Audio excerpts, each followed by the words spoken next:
Speech in the Virginia Convention by Patrick Henry. Mr. President, no man thinks more highly than I do of the patriotism as well as abilities of the very worthy gentlemen who have just addressed the House.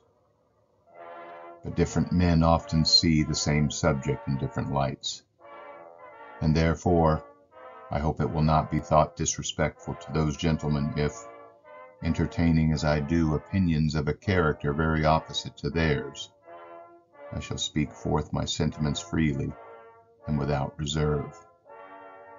This is no time for ceremony. The question before the House is one of awful moment to this country. For my own part, I consider it as nothing less than a question of freedom or slavery, and in proportion to the magnitude of the subject, ought to be the freedom of the debate. It is only in this way that we can hope to arrive at truth and fulfill the great responsibility which we hold to God and our country.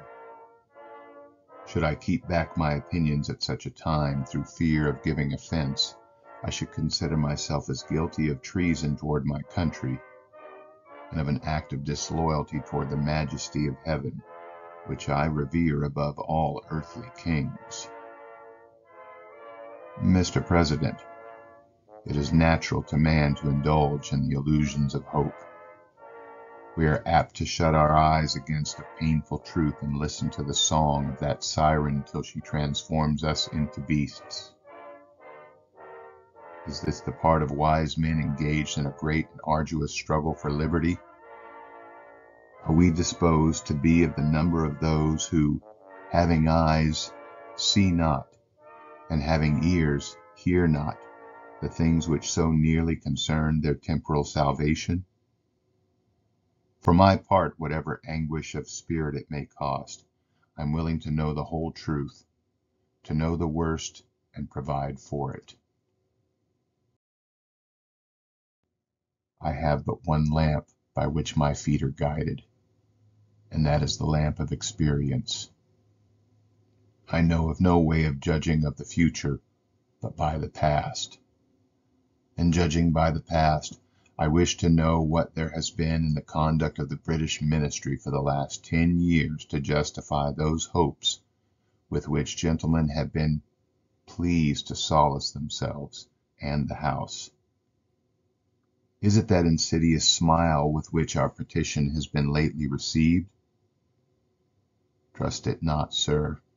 It will prove a snare for your feet.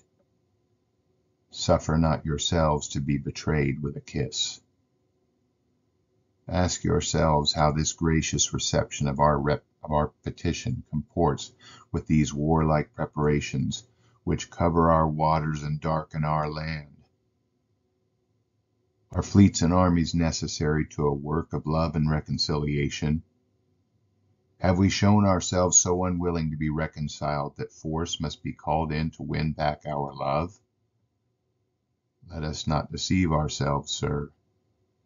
These are the implements of war and subjugation, the last arguments to which kings resort. I ask gentlemen, sir, what means this martial array, if its purpose be not to force us into submission? Can gentlemen assign any other possible motives for it? Has Great Britain any enemy in this quarter of the world to call for this accumulation of navies and armies? No, sir, she has none. They are meant for us. They can be meant for no other. They are sent over to bind and rivet upon us those chains which the British ministry have been so long forging. And what have we to oppose to them? Shall we try argument? Sir, we have been trying that for the last 10 years. Have we anything new to offer on the subject? Nothing. We have held the subject up in every light of which it is capable, but it has been all in vain. Shall we resort to entreaty and humble supplication? What terms shall we find which have not been already exhausted? Let us not, I beseech you, sir, deceive ourselves longer.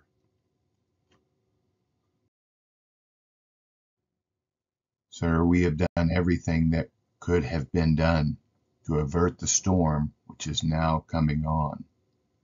We have petitioned, we have remonstrated, we have supplicated, we have prostrated ourselves before the throne, and have implored its interposition to arrest the tyrannical hands of the ministry and parliament. Our petitions have been slighted. Our remonstrances have produced additional violence and insult. Our supplications have been disregarded, and we have been spurned with contempt from the foot of the throne. In vain, after these things, may we indulge the fond hope of peace and reconciliation. There is no longer any room for hope.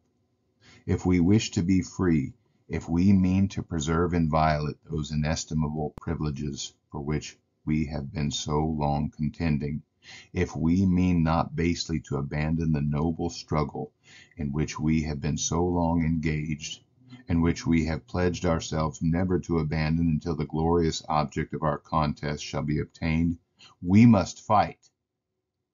I repeat it, sir, we must fight. An appeal to arms and the God of hosts is all that is left us.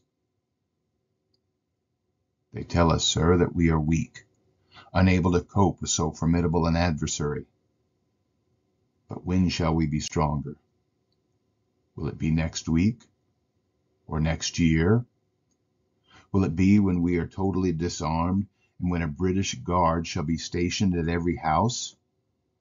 Shall we gather strength by irresolution and inaction? Shall we acquire the means of effectual resistance by lying supinely on our backs and hugging the delusive phantom of hope until our enemies shall have bound us hand and foot? Sir, we are not weak if we make proper use of the means which the God of nature has placed in our power. 3 millions of people armed in the holy cause of liberty, and in such a country as that which we possess, are invincible by any force which our enemy can send against us. Besides, sir, we shall not fight our battles alone. There is a just God who presides over the destinies of nations, and who will raise up friends to fight our battles for us.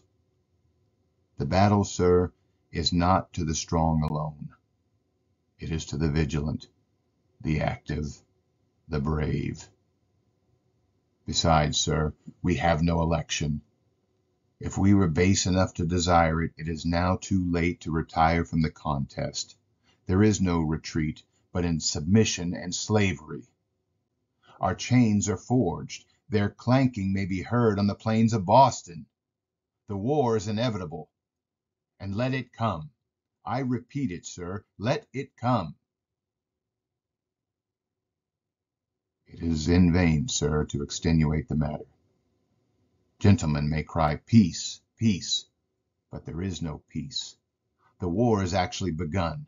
The next gale that sweeps from the north will bring to our ears the clash of resounding arms. Our brethren are already in the field. Why stand we here idle? What is it the gentlemen wish? What would they have? Is life so dear, or peace so sweet, as to be purchased at the price of chains and slavery? Forbid it, Almighty God! I know not what course others may take. But as for me, give me liberty or give me death.